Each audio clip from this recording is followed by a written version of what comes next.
Malam si awan petang berarak di celah pepohon ara, pemanis kalam, selamat datang, awal bismillah pembuka bicara. Assalamualaikum dan salam sejahtera saudara-saudari sekalian, bersama saya Muhammad Syamil Aimin, iaitu wartawan dari TVPSS SMK Idishah Gopeng.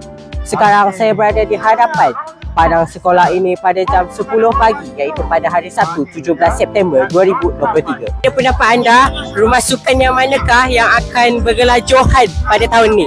Okay, kalau saya, pada pendapat saya lah, memang rumah Nilam. Kerana tengok mereka punya prestasi memang cemerlang sekali lah. Anda, rumah sukan yang manakah yang akan bergelar Johan pada tahun ini? Pada pendapat saya lah kan, rumah Nilam lah. Sebab dia orang punya point sangatlah tinggi mengalahkan 3 rumah sukan lain. Nak